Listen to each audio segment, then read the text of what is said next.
Well, hello and welcome back. This is the last of our sessions on answers to big questions, and we're going to deal with the question, what do you do when you're facing a storm? Or how can I find hope when things get really, really bad? We've been looking at several different things over our weeks together. We first off looked at the question, does God exist? And I gave some reasons why I believe that God does exist. One, where I am right now, it's getting cool because of the Earth tilt hasn't changed, but our location, the direction that we're facing the sun, has changed. But that our universe is not old enough to produce even one single protein molecule. We looked at the question, is the Bible reliable? I suggested that yes, it is, that there's more historicity validating the Bible than there are other ancient Near Eastern documents, things inside and outside the Bible.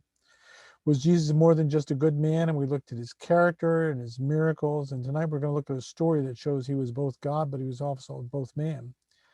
And then we looked at, does God care about all races? And I suggested to you that he does. We looked at the Old Testament, the life of Jesus, and even since the New Testament history, oftentimes the issue has been that his church has cared only about themselves. They have not cared about all peoples, all races. And so God has said, if you won't go voluntarily, you'll go involuntarily. And so he has oftentimes thrust his followers out into people of other races that he cares about. And then we looked last week about, how do you live when your country's divided? Now tonight we're going to look at a big question, which is, what do you do when you're facing a storm in life? Now, I've suggested that we don't want to be like Cyclops. Dr. Michael Gillian, in his great little book, Can a Smart Person Believe in God, talks about how that we want to have both IQ and SQ. And tonight we're going to use IQ. There's going to be some information, but there's also going to be SQ, that we need to have a faith perspective, maybe that we haven't had. And with our live class, we did a poll at the end, and I'll share which ones they found helpful. Now, a couple weeks ago, I shared from John Stott, and Stott said we need to be global Christians with a global vision because our God is a global God. Well, that's great. So let's say you've bought into that and you want to be a global Christian and help reach all peoples, just like, because that's the way God is. And so if you're trying to be a global Christian, then you'll have no problems, right? No storms in life, right? No. The question is not if we'll have storms in life. The question is, when we have storms in life, how will we face them? Now, I'll be back in just a moment after a video that I want to show you. Let me just make sure that it's on. Yep, it is. And here we go.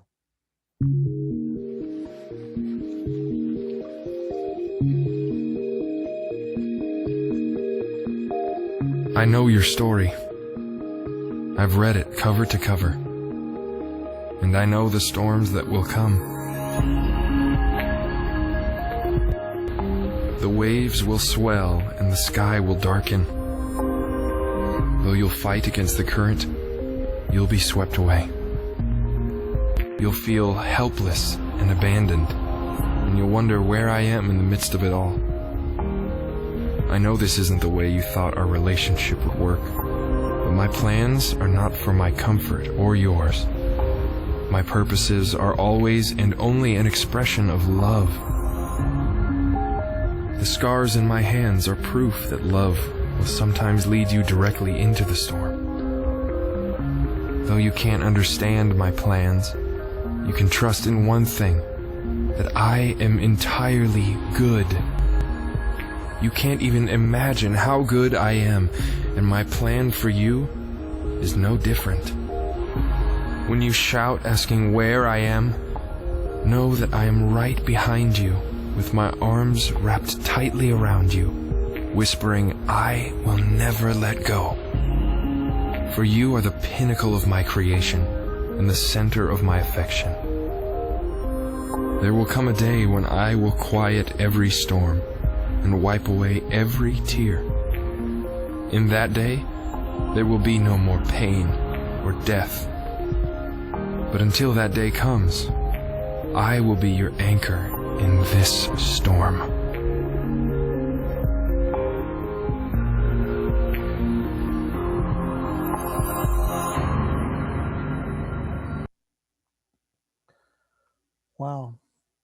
Well, the Bible mentions the storms of life quite a bit, but it also mentions hope with them. For example, Job 38:1 says, "Then the Lord spoke to Job out of the storm." So God uses bad situations, storms in our life, to speak to us. And many people find that the storms in life bring them actually closer to God.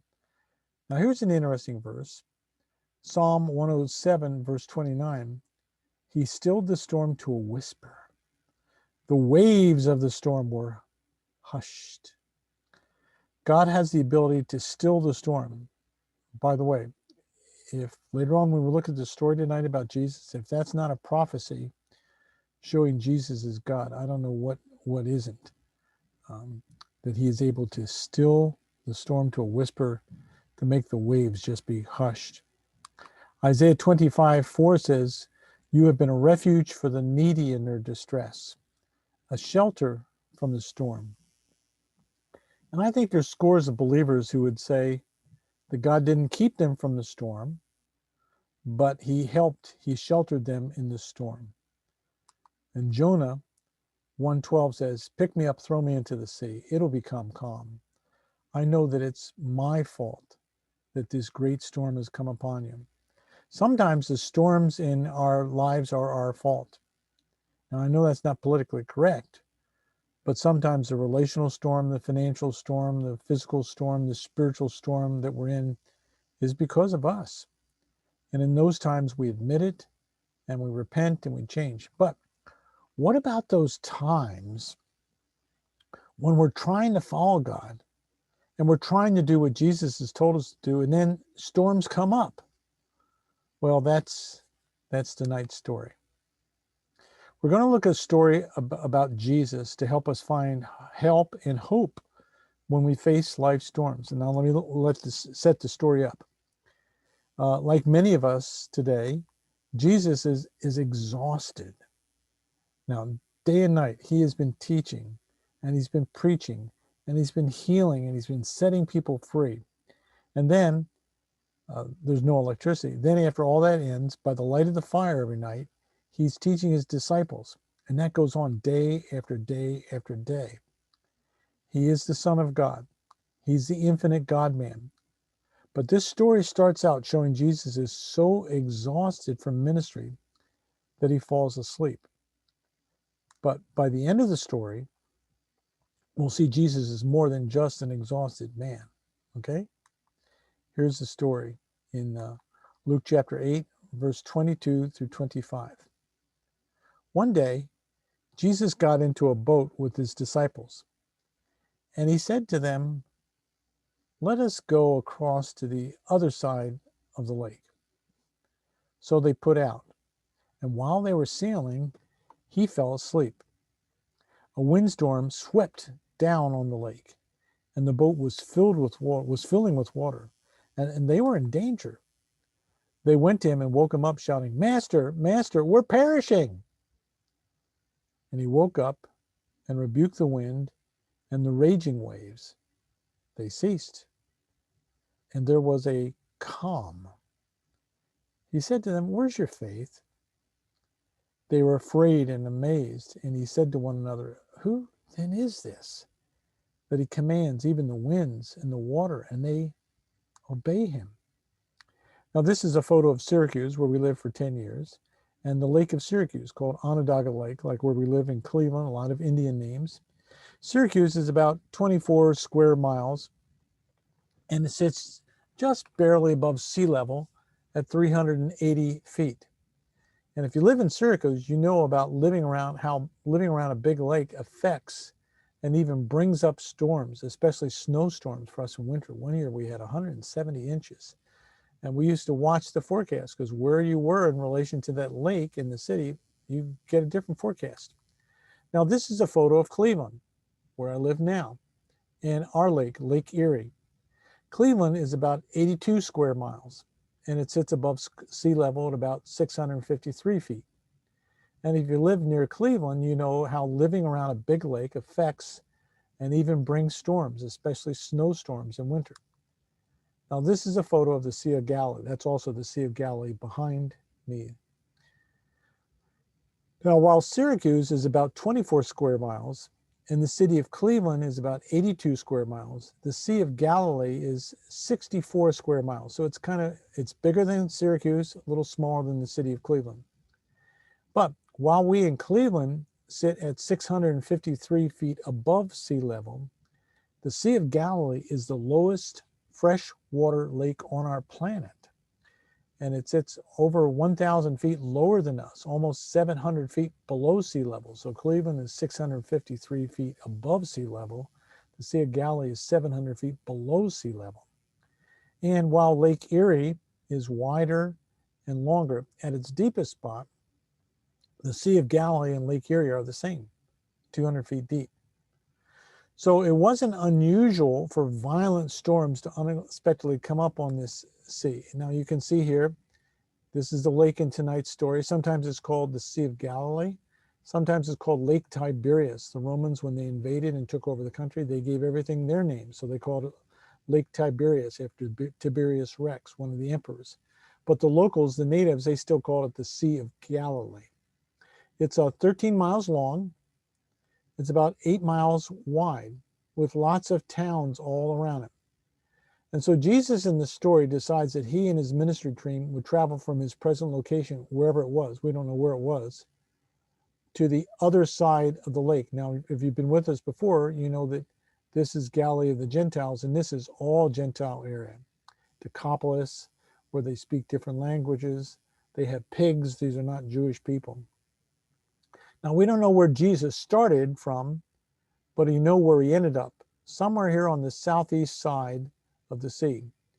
So he traveled at least 8 miles, if not 13 miles, if they had to travel south.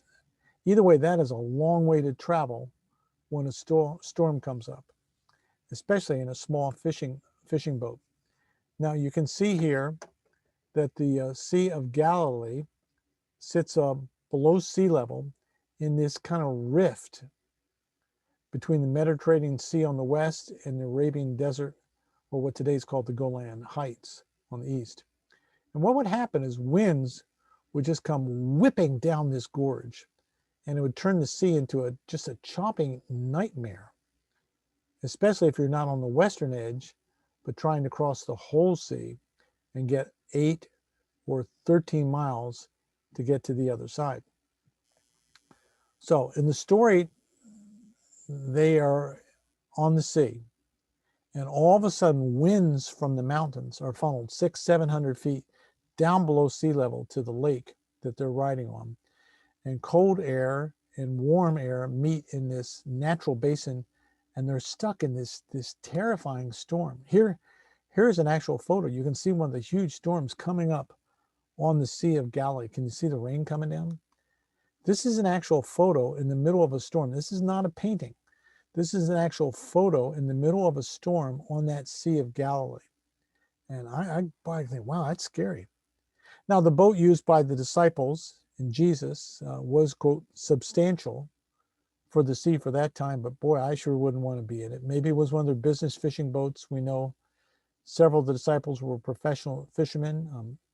Peter and Andrew, James and John, the brothers, had a fishing business together. Maybe it was one of their company fishing boats, or maybe it was a Roman trade ship. Whatever the boat, Luke tells us that Jesus was asleep. He's oblivious to the fierce winds, the choppy waters, and it's a wonderful picture of the humanity of Jesus, that he really had a body just like ours. He is depleted. He's exhausted. Some feel that the fact he's asleep, despite the winds and the waves, makes them think that Jesus went below deck in the hold of the ship. We don't know. Mark in his gospel tells us that Jesus was in the stern, asleep on a cushion. Mark 4:38. Whatever the type of boat, sometime during their trip to get to the other side, a storm comes up and the boat begins filling with water. The word that's used or translated swamped in some translations literally means to fill. Use your imagination to get a feel of what's going on here. The boat's already riding low in the water. It's holding at least 13 people, maybe more, if the women mentioned in the beginning of Luke 8, the women who supported Jesus financially, were also in the boat. And the boat's already riding low in the water before the storm even comes. Then the wind begins to cause the boat to lift heavily to one side, and the waves begin to splash against the boat, and then they begin to come over the hull of the boat. And all the hands are on deck frantically trying to bail out the water. They didn't have big plastic buckets like we have, but the waves come in faster than they can bail them out. And it must have really been some storm, because, like I said, many of Jesus' disciples in the boat with him were professionals who ran a fishing business, and they were used to sailing on this lake. Finally, a sense of desperation sets in. They realize, with all their experience, all their professionalism, they can't save themselves. And 2 times they cry out to Jesus, "Master, Master, we're perishing. Master, Master, we're perishing." They're desperate. They didn't say that they were just dying. They said that they're perishing. It's a word that's used that's more terrifying than just to die. It's a word that's used in reference to damnation, which is one of the reasons that causes many to feel that maybe this wasn't a normal storm. Maybe this was a storm that was demonic in origin, sent to stop them from getting to the other side. And then Jesus does something. He stands up. Did he come up onto the deck if he was below? We don't know. Whatever it was, Jesus just says, Mark says, it says that he rebuked the storm. Many of his disciples were fishermen, but they had never seen a storm like this. Mark, when he tells the story in Mark 4:39, says that the word Jesus used is the same word that he used when he was dealing with demons, literally, be muzzled. It's kind of like the old, there was a movie I used to see that says, "This is what you're doing. This is what I want you to do. Stop." Jesus says, "Be muzzled." And then something even more terrifying than the whipping winds and the crashing waves happened. What was that? Immediately the winds and the waves stopped. Literally, it says a calm came to be. Someone has said that the silence must have been deafening. Jesus calmed both the wind and the sea by simply speaking a word. Now, usually after the winds died down, waves remain rough for hours. But suddenly everything became calm immediately. And it stayed that way, just like that psalm that we read earlier. Think about it. Instantly, no howling wind, no treacherous waves, just this eerie stillness as the boat stops rocking on the waves, which normally would have taken minutes or hours to calm down. And Jesus turns to them and says, "Where's your faith?" Basically says, you have no reason to fear the storm, because I told you, let's go to the other side. And a word of command is also a word of promise. They were going to the other shore. That word should have encouraged them. It should have strengthened disciples during the storm, but their faith was still small. Jesus basically says, you don't have any reason to fear the storm, even if it's demonic in origin, because you are under the dominion of someone who is more powerful than even the one who generated the storm. Wow.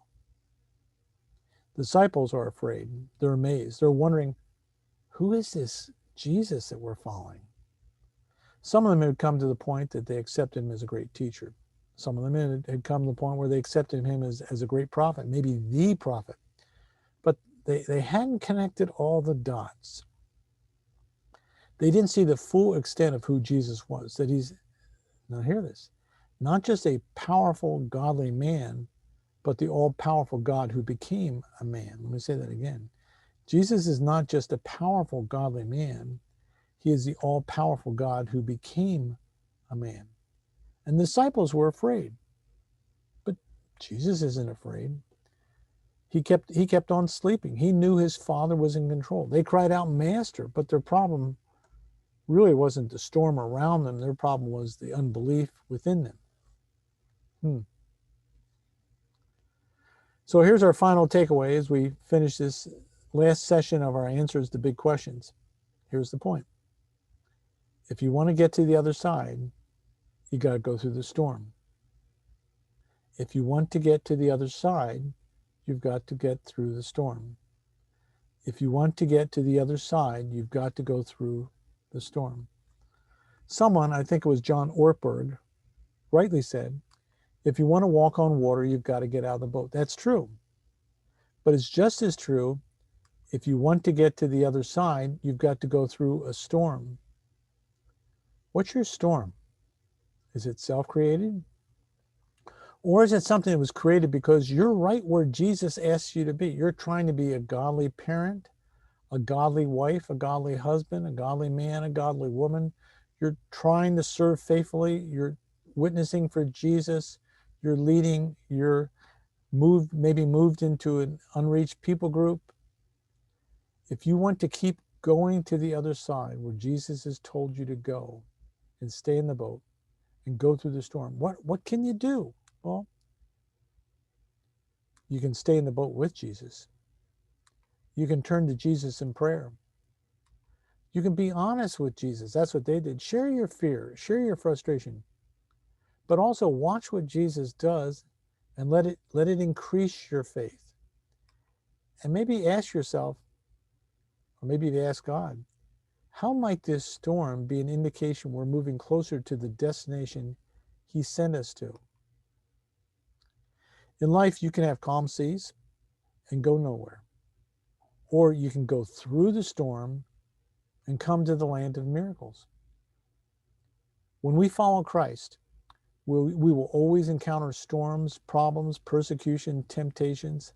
Hey, the founder of our, quote, religion, Jesus, was killed on a cross. Paul was killed. Peter was killed. All the disciples except John were killed, and he, in his age 80s, was thrown into a prison camp. The closer you get to the miracles, the closer you get to God's victory, sometimes the worse the storms get. Sometimes storms come to keep us from going to the other side. Think about it. If they turned back, they would have missed out on the miracle of seeing Jesus.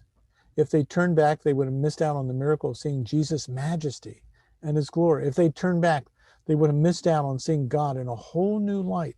If they turned back, they would have missed out on seeing God in a fearful, terrifying, bigger way.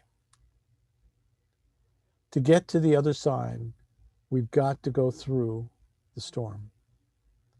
If we turn back, we'll miss out on a miracle which can be told to help others, like Luke, who's hearing this, and now he's telling us, and it's helping us. If we turn back, we'll miss out on a miracle which could be given to someone else.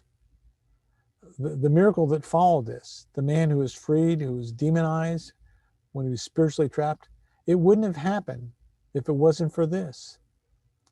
And the disciples wouldn't have been willing to go into storms later if they hadn't gone into this storm and trusted Jesus and saw what Jesus could do to a storm. Peter would never have gotten out of the boat later in another storm if they hadn't gone through this storm. To get to the other side, we've got to go through the storm.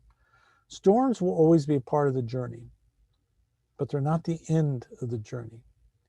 It's easy for me when I'm in a storm to think, man, this is going to go on forever.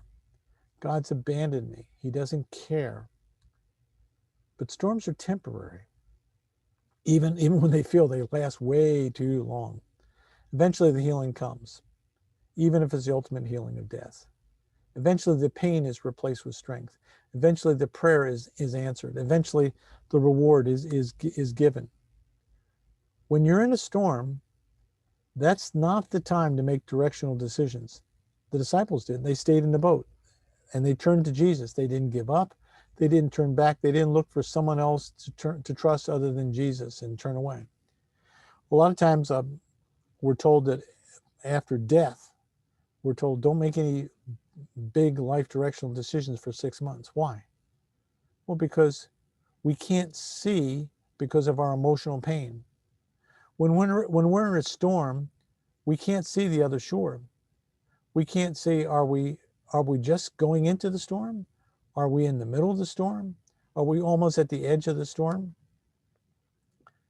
Every now and then, I've been flying in a plane and I've looked down on a storm. Have you ever had this happen? Most of the time when we're in a storm, all we can see is the rain or the wind or the snow or the lightning or the clouds all around us, and it just seems to go on and on. But God is like a person on a plane. He looks down and he sees the edge where the storm begins, and he sees the houses in the middle, and he sees the edge of the storm, and he says, hang in there. Trust me. This too shall pass. If you think about it, this wasn't the only storm the disciples faced. It wasn't the only storm for them, because to get to the other side and following Jesus, you have to go through the storm. Another time they were told by Jesus to go to the other side, and a storm arose on the lake. Again, they were obeying Jesus. They were in the center of God's will, and the storm came. But then they saw Jesus coming to them, walking on the water.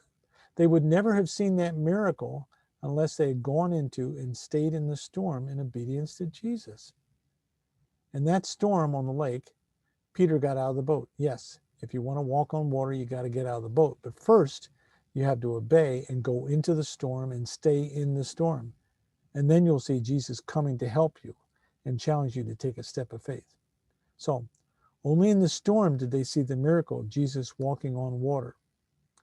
Only because of the storm did they dare to believe that Jesus could maybe enable them to walk on water too.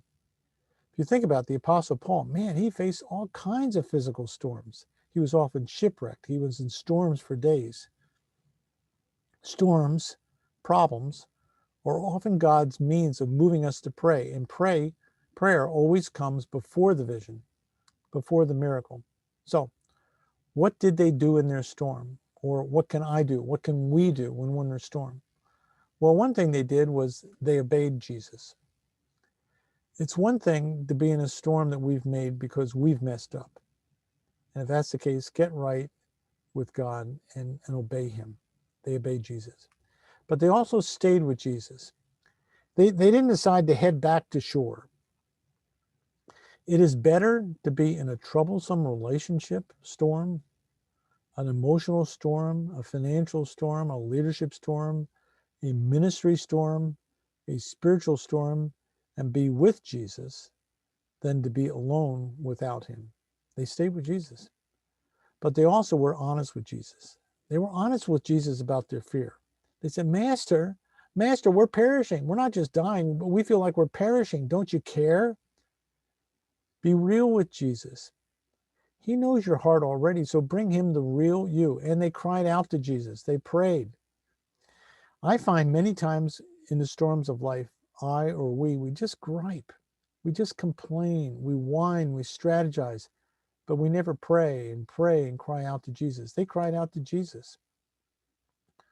When you're in a storm, because you've been following Jesus, you're trying to be a godly mom, a godly dad, you're trying to be a godly wife, a godly husband, or a student, or a leader, or reach an unreached people group, or to have a global ministry heart like he has, you fill in the blank, whatever it is. When you're in a storm, remember, to get to the other side, you've got to go through the storm. So inwardly, remember some things. Remember that Jesus cares. He's still with you. He's still in the boat. He loves you. He knew about this storm. Mark 4 says, he was in the storm, asleep on the cushion, and they woke him up and said to him, Teacher, don't you care that we're perishing? And he woke up and rebuked the wind. He cares, and he cares about you. But also remember, not only does he care, but Jesus can use a storm. No matter how bad it is, no matter where the storm came from, he can use it. He may not be the author of everything, but he is the master of everything. He can use it in your life. He can use it for his cross-cultural all people's plans. It says that they were afraid and amazed, and they said to one another, Who is this? That he commands even the winds and the water and they obey him. And it impacted them. It impacted the Gentiles on the other side. And now it's impacting us in another language, in another continent, in another country. Jesus can use a storm. History is filled with examples of what look like bad things. It doesn't, maybe the person that you wanted to get elected didn't get elected, or the direction you think should be going. Jesus can use a storm. So the question is, what's your storm right now? If you decide to go to the other side, stay in the boat. Keep going where Jesus told you. It may seem long, but in your storm, remember, he's still with you. He's there in your boat. Remember, Jesus cares. I love Mark's version. Don't you care we're perishing? Yeah, he does. Be honest with Jesus about your fear. They were. Talk to Jesus, cry out to Jesus, pray to Jesus. Storms are part of the journey, but they are not the end or the totality of the journey. Yes, they go on longer than we might want, but they come to an end. And if you continue to obey Jesus, you'll get to the other side where you'll see miracles and deeper truth, and you'll marvel more in who Jesus is and what he can do. But you won't find that if you turn back and run away from the storm. One year, a few years back, our church elders adopted Keith and Krista in the country that they were in. It was one of the poorest countries in the world at the time. And back in the early 2000s, my wife Louanne and I were there. And we were talking to the international workers, and one of them had a vision to reach what were called the intelligentsia. People were coming to Christ, but not the middle upper educated class, the intelligentsia.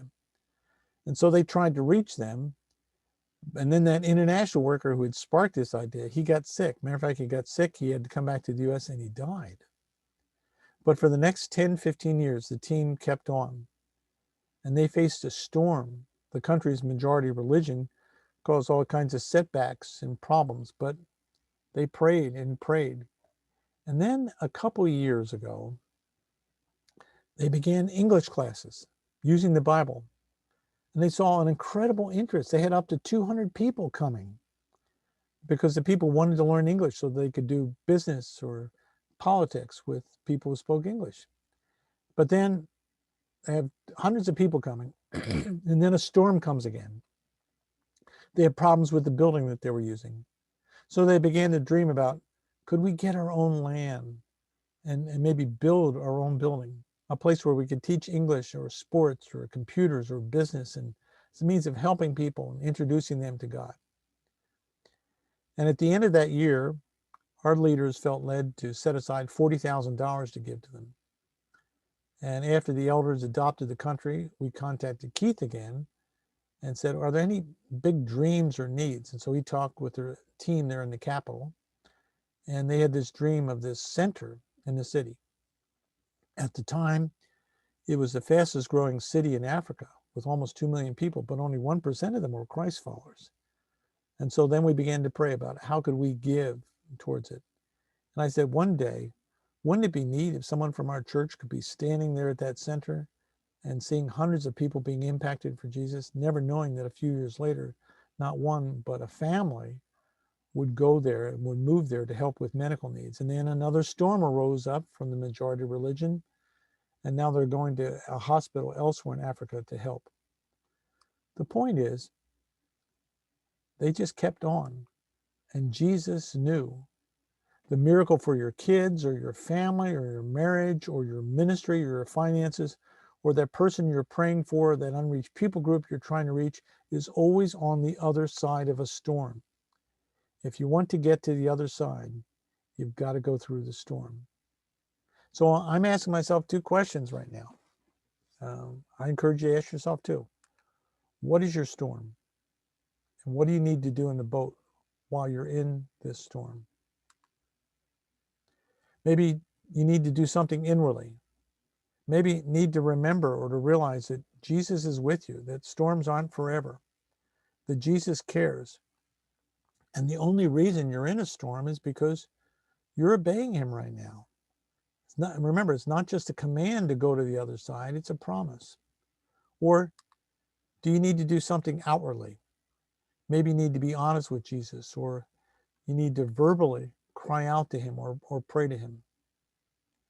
This is a funny little story, but a lot of times we don't know what God is doing, and we can't see what he's given us when we're in the middle of it. There were two guys out for a stroll on a Saturday night. This is before COVID-19, before pandemic. And so they're out on a Saturday night walk with their two dogs. And the one guy has a Doberman, big Doberman. The other has a little tiny Chihuahua. And as they're walking down the street, the guy with the Doberman says to his friend, let's go over to that restaurant and get something to drink. And the guy with the Chihuahua said, we can't go in there. We got dogs. And the guy with the Doberman says, oh, just follow my lead. It'll be okay. So they walk over to the restaurant, and the guy with the Doberman puts on a pair of dark glasses, and he starts to walk into the restaurant. And the waiter at the door stops him and says, sorry, buddy, no pets allowed. And the man with the Doberman says, you don't understand. This is my seeing eye dog. And the waiter says, a Doberman pinscher? And the man says, oh yeah, they're using them now. They're very good. And the waiter said, okay, come on in. So the guy with the Chihuahua figures that he'll try it too.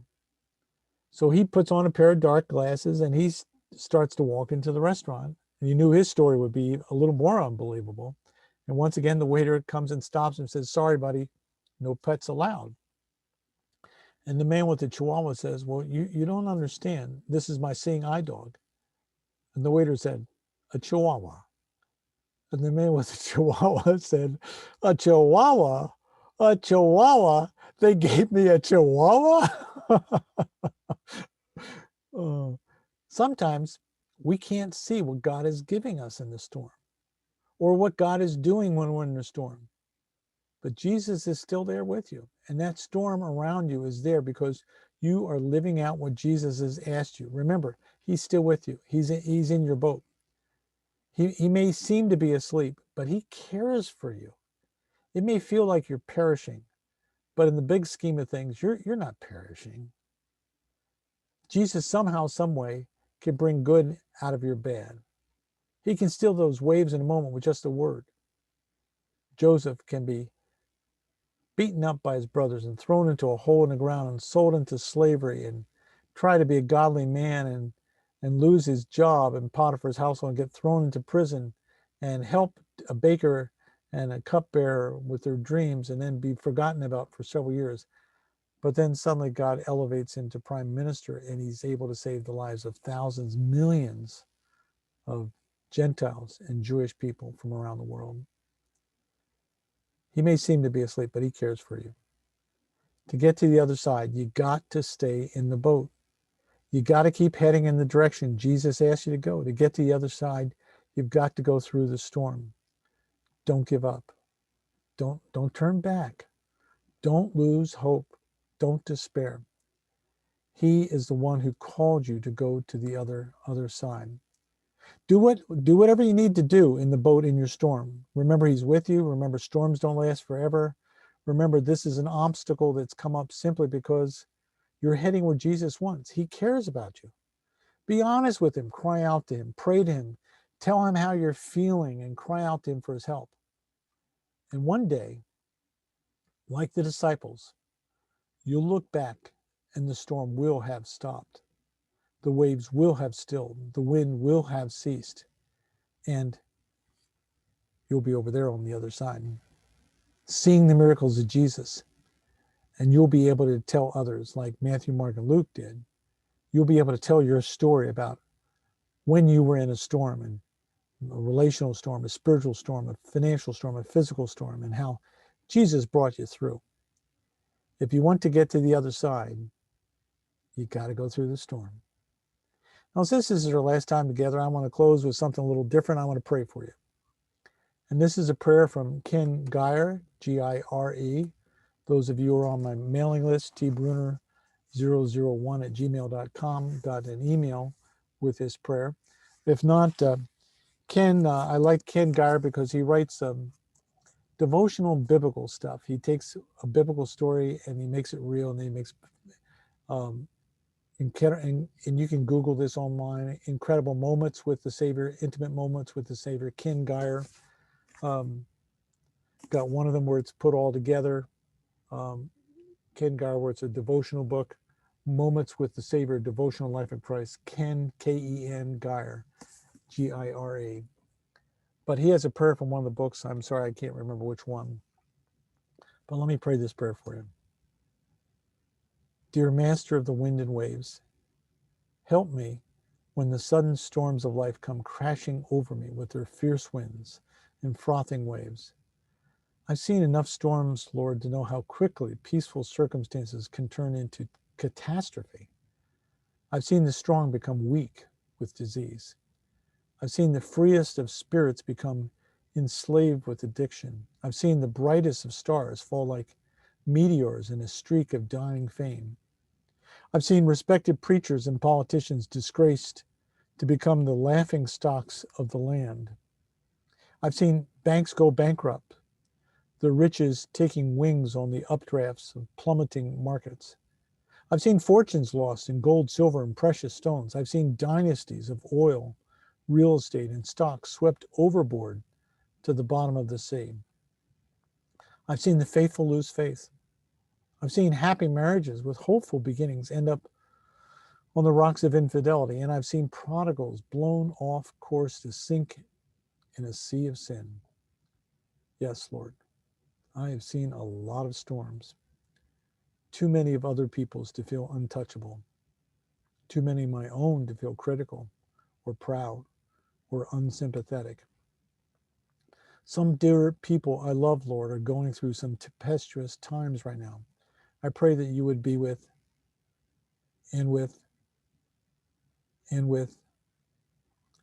help them to see you in the midst of their storms. You who rule the wind and waves with only a word. And help them to see that no matter how devastating the storm that sweeps over them, you do care if they drown. Help them not to be hasty in judging your concern for them during those times when their lives seem to be sinking and you seem to be asleep in the stern. Help them to see that you allow storms in their lives to strengthen them, not to shipwreck them. And help them to see that it is you who not only point out the direction their lives should take, but who ride with them to hasten their safe passage. Thank you, Lord Jesus, for being there during their individual storms, and when uncertain seas unsettle their faith, turn their attention to you so that the tempest in their souls might be quieted and made still. Well, I hope something from this tonight has been helpful for you.